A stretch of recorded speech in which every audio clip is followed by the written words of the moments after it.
Good evening, everyone. Please have a seat.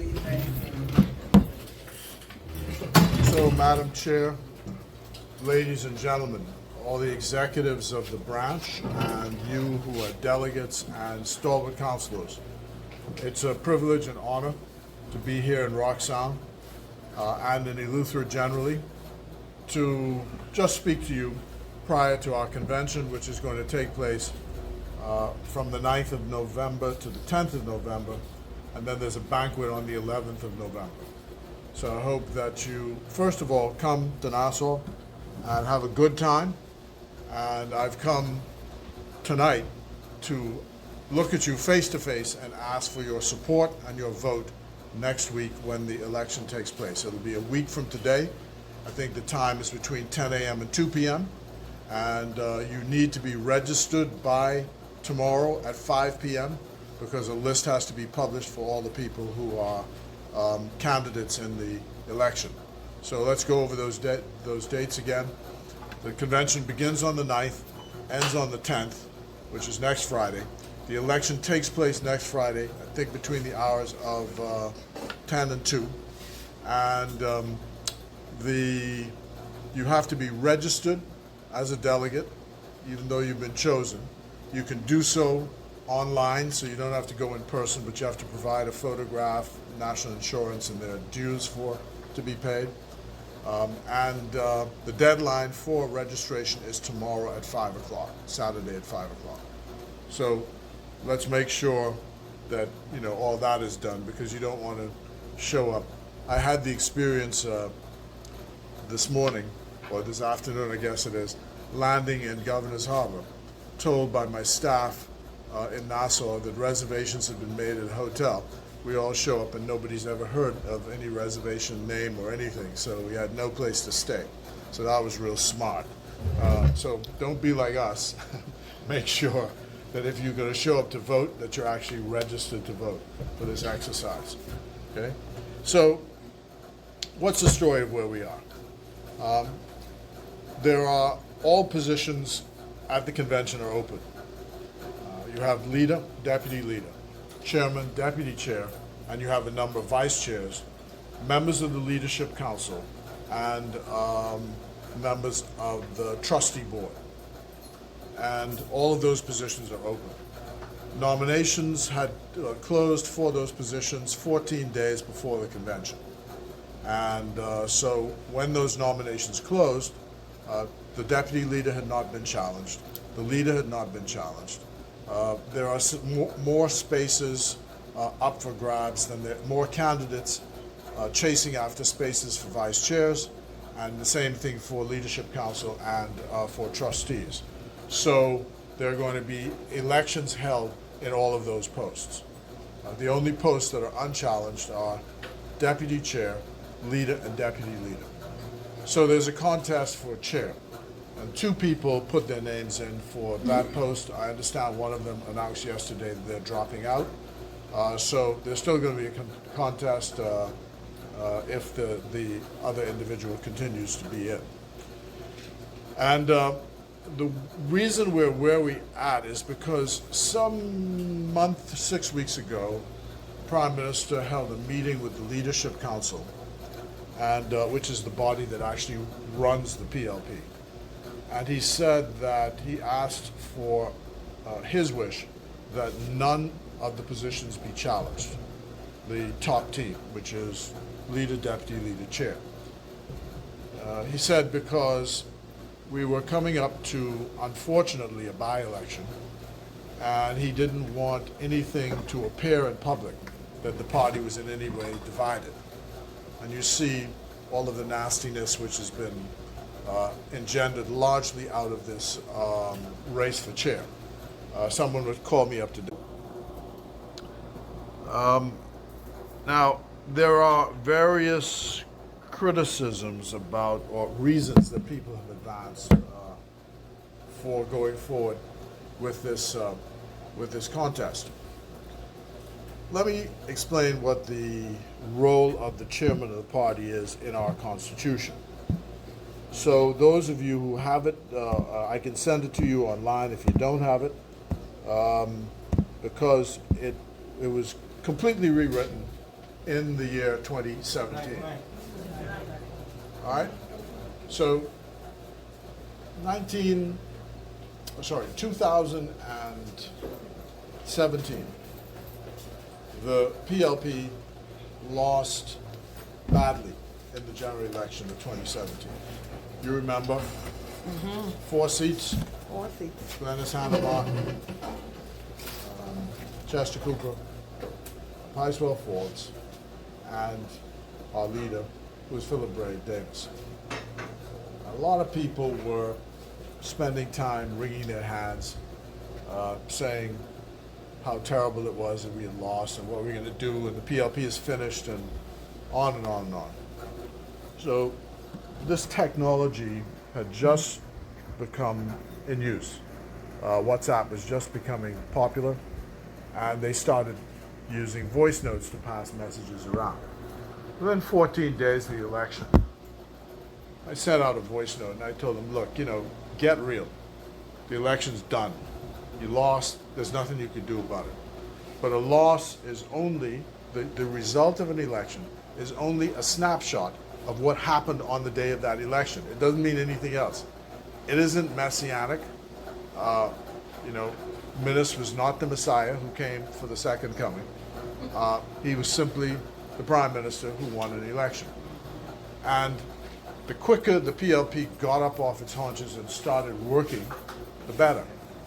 And I gave the analogy at the time this way. I said, when the Valley Boys lose a Junkanoo on Boxing Day, the next day they're in the shack pasting. Because if they don't start pasting, they lose on New Year's anyway. So the PLP may as well start, get back working. And we started. Remember we used to have those rallies and meetings, and I would say it's 60 months left, it's 59 months left, Yes, I remember. it's 58 months left. Mm-hmm. The Secretary General Barbara Cartwright said to me, she never used to pay any attention to me. She said, why Fred would stop saying this, right? She said, but when I reached 48, she said, oh, that sounds good. So we started the countdown. And where are we now? 4.5 years went by. The election was called, and we're now the government. So the point is that nothing lasts forever, and that you have to keep working to accomplish that. And that is the role of a chairman. And I wasn't the chairman then. I only grew into the role of the chairman following my being able to rally the troops in 2017. Okay? So fast forward to becoming the chairman of the party. And what does the Constitution say about chairman of the party? So the way the Constitution was restructured, remember it's been rewritten several times, because at one point H.M. Taylor was the chairman, and the chairman was the most powerful person in the party.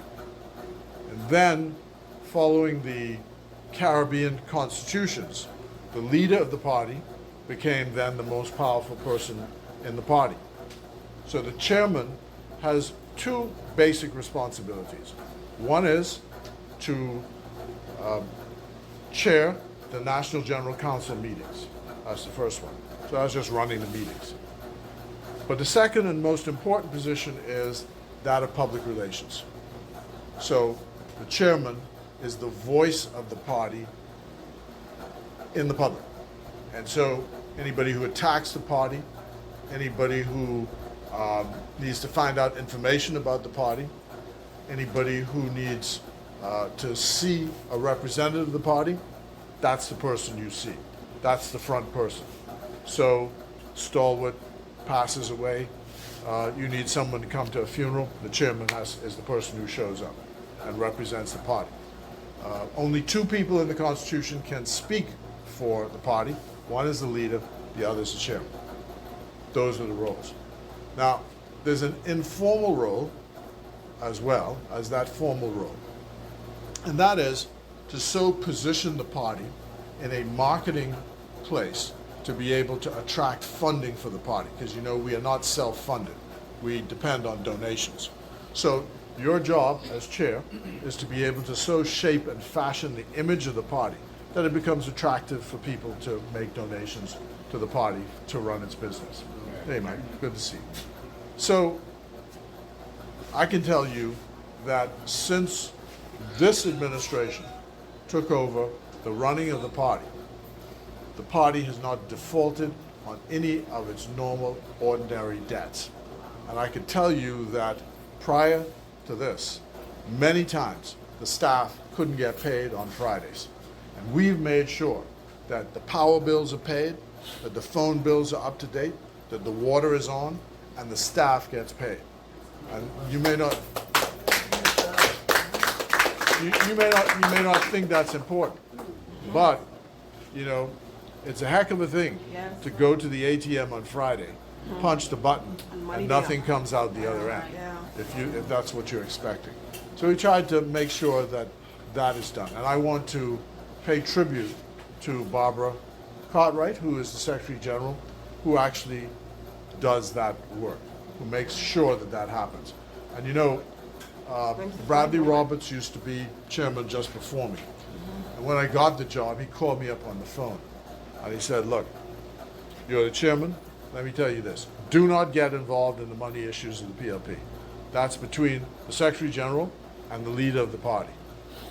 They run the party's administrative matters. But your job is to make sure that the party's voice is out there. And I think that I've done a good job, even if I may say so. Now, the other issue which has been bandied around is the question of branches and the organization of branches. Now, the deputy chair has no defined roles in the system, except that if the chairman is not around, the deputy chair runs the meetings. But the chairman can give responsibilities to vice chairs and to the deputy chair. And one responsibility to the deputy chair was the organization of branches. Now, branches, as far as I can tell, have been well organized, and I'll come back to why that happened and what the reason was for it.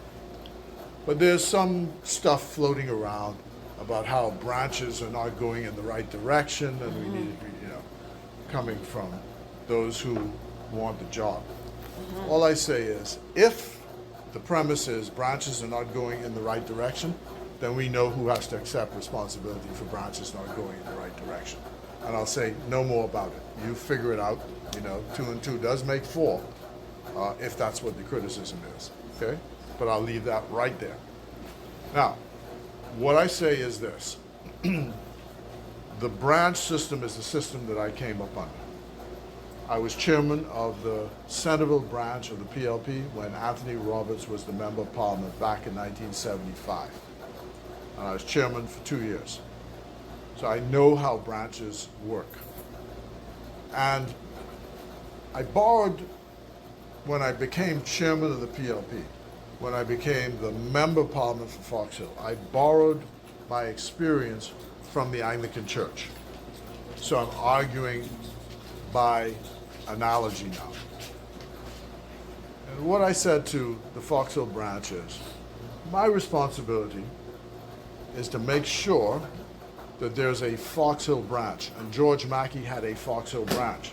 So when George Mackey retired, and he said, you go into Fox Hill, there was a headquarters and there was a branch in place, and that branch took over the role of taking me around and introducing me to people. So there was a machinery in place for the PLP once George Mackey handed off. So it was my job to maintain the branch in Fox Hill so that when the next person comes along, he or she has no issue because there's a branch there to hand off to. And that's what is important, the branch system. And I said, it's like the Anglican priest. You get transferred from Rocksound and you get transferred to Harbour Island. When you get there, the vestry in the church in Harbour Island is right there, and it's waiting for you. And the new priest who comes down here to Rocksound, the vestry is right there. You don't have any issues with that. So that's how our system is supposed to work. And it also works like this. The same way Father has you at Mass on Sunday at 11 o'clock or 10 o'clock, the branch is supposed to meet every month. You know, I tell people the church and political parties are in the same business in this sense, in that we are both selling the future. Okay? The church says, you do good in this life, you get a good afterlife. PLP says, you vote for me today, I give you good things tomorrow when we become the government. So we're all saying the future is better than the past. And so with that mission, the branch, whether it has 2 people showing up or 20 people showing up, is supposed to meet every month. Why do you do that? When you go to church on Sunday at 10 o'clock, everybody gets to sing the same hymns, recite the creed. You get to talk to your neighbors, to hear about the latest things that are happening in the community. And it gives you a sense of community after church is over on a Sunday. The same feeling should come when you leave the branch meeting, because that's where you get your source of political information, and that's where you feed back to the people who are your leaders. That's the exercise of democracy in action. You see Mike here, who just came in, right? One of the extraordinary experiences for me during the 4.5 years that we were in opposition is that no matter what, he kept the branch going here in Eleuthera. And I'm sure it was not easy. I'm sure it's not easy. Because, you know, when you're in opposition, it's not a favorite place to be. But, you know, as soon as the victory comes, everybody's there. I remember being in the anti-apartheid movement here in the Bahamas. And the Tribune was very much pro-South Africans. And every time we had a demonstration, they would make fun of us and all the rest of it. And then Mandela was freed from jail. And when he was freed from jail, one of the things he did shortly after he left jail was he came to the Bahamas and he spent a week and some days on holiday out here in Life and Key. And I get this phone call. And who is it from? The managing editor of the Tribune saying, do you think you could arrange for me to meet Mandela while he's here? It was just extraordinary, without skipping a beat. So that's how it is. You know, when you have power, everybody wants to be your friend. When you're in opposition, nobody wants to talk to you. So I was using this analogy of the church. So I'm saying that we must keep our branches going. And I'm really thankful for this next generation of leaders like Clay Sweeting and Jo Beth Colby Davis, Mike Dahmer, all of whom I worked with in the Senate. Because what I was trying to teach them is this doctrine. And this doctrine has to be passed on to the next generation. And it's never too early to start. Because I tell people that my whole engagement and involvement in politics started really early. You know, Jack Kennedy, on the 22nd of November this month, was assassinated in Dallas, Texas in 1963. And I was 10 years old. And I remember that like yesterday, because I had a neighbor at the back of the yard, my parents' yard in Collins Avenue. And she was 10 years, 15 years older than me. But she and I were always engaged in discussions about one thing and the next, as a 10-year-old boy. And she sent a message over to me that I must come quickly, rang on the phone. I ran through the track road, went to my neighbor's house, and we sat in her kitchen listening to the radio about how Kennedy had been shot. That's the first time I'd heard the word assassination. But I was 10 years old, and I've had an engagement in public life from that day to this. It's the only thing that I have any interest in and engagement in, is the shaping of public policy from the time I was a little boy. Yesterday, I went to L.W. Young Junior High School in Nassau, which is in my constituency. And one of the teachers said, little boy, he's in grade 7L, which I think means that means he must be 12 or 13 years of age, right? Because you start at 5, so 7 plus 5, you're about 12. So he's standing at the back, and he says he wants to shake your hand because he describes it as a memorable moment and one that's on his bucket list. This is a 12-year-old boy. What is he talking about? Bucket list. But I mean, there he is. He's already got fixed in his mind his notions of who he is and where he's headed. And that's why I say it's never too early to start with kids. And so you bring them along. And for me, because there's a certain set of values that I want the Bahamas to have, and those values were taught to me by my parents. I got the opportunity very early on to meet Lyndon Pinling. In 1969, I was a high school student at St. Augustine's. He came to the school, introduced himself to me, invited us. We were all students in a speech contest for Toastmasters. And after the speech contest, he invited all of the students to the House of Assembly and then to lunch at the British Colonial. And again, from then, we just hit off a good relationship. And I was 16 years of age. And that progressed into joining the PLP in 1975. So the branch system is important, and our party is important, because that's the mechanism to feed information back and forth from the people to the leaders, from the leaders to the people. So we now are where we are. And the question is, what's the way going forward? One of the things that needs to happen, I think, I went into a church off Cowpen Road in New Providence. And when I walked into this church, I couldn't believe the size of this building. It's a massive building. I said to myself, the PLP is 70 years old now on the 23rd of November of this year. And we have to be scrapping around to find a convention hall to hold a convention. And yet this church, I'm sure that has many less members than we have, has built this massive structure which can hold thousands of people. So one of the things I'd like to do is, even if it isn't started by me, is to aspire the party or my successors to start that as a project. And another thing we want to do is to get to the point where each branch owns a property in their constituency to run the business of the party. The other thing that we are headed to is, right now, the Progressive Liberal Party is what you call an unincorporated association.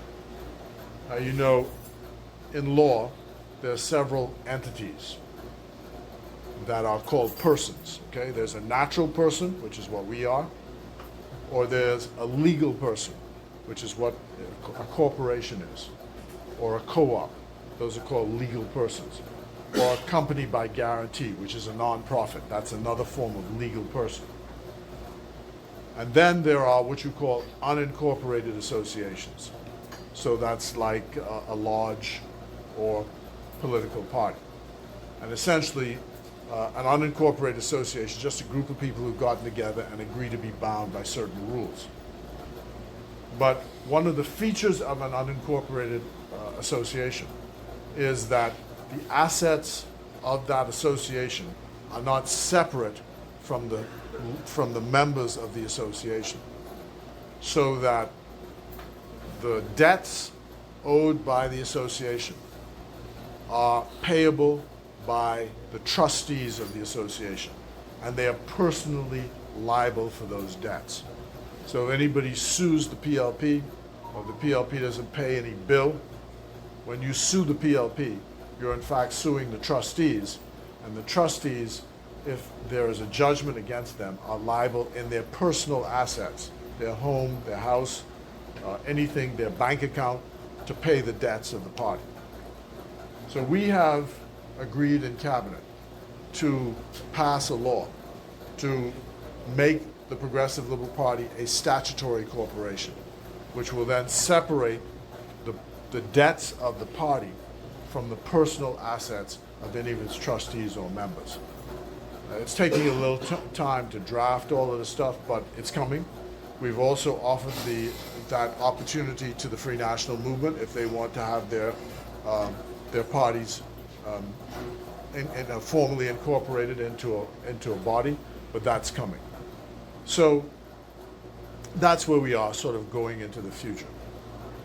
But the main thing we have now is to win this by-election in West Grand Bahama and Bimini. And why is that important? Because what is happening is the result will be a test of how well we are doing. And if we lose, that'll say something about where we are. Yes. Because, you know, come what may, we're still going to be the government for the next 3 years. But if we lose, it will give the impression that the country is not satisfied with the way things are going. And that's why we're saying we should face a united front as we go forward in this by-election in West Grand Bahama and Bimini.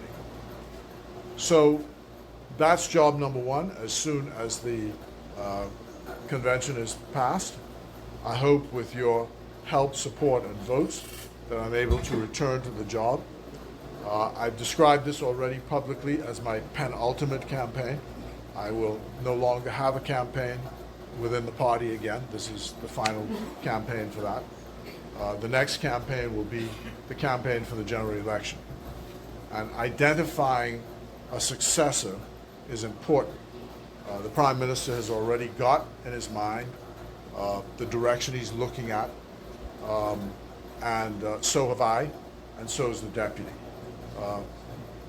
We have to train, as I said, a new generation, and there are dynamic people who are available to assist and to help and to guide the organization going forward. I describe the way I think life should be in this country. I don't know if you've ever gone to China, but if you go to China, you will find that when you walk into any business, corporation, government office, what have you, you will see people in their 30s and their 40s. And if you don't check yourself, you'd think they actually run things. But if you pull the curtain behind, you'll see that there are people 60s and 70s behind the curtain. And that's what's made their society so stable. Because what you have is a combination of youth and experience. And that's the way we are trying to structure the Progressive Liberal Party. You know, even after my parents passed away, my mother in 1999, my father in 2001. And even today, my name is Frederick Audley Mitchell, named after the Anglican priest in St. Agnes. His name was Audley Brown. My father was named after him, so I'm a junior. But even after all of this time, they've all passed away. So when I was a child, to distinguish myself from my father, I was called by my second name, which is Audley. My mother despised people calling people junior. Didn't like it at all. But anyway, so that's a side story. So they called me. So anybody who knew me before primary school, before I went to the Catholic high school, or any of my friends would call me Audley because that's what I was called at home. And I still today, if something happens, like if I curse somebody out, I hear in the back of my mind, you know, it's possible for me to do that. But I still hear in the back of my mind, now you know, Audley, you shouldn't have said that, even after all of these years. That's me tonight. Thank you very much.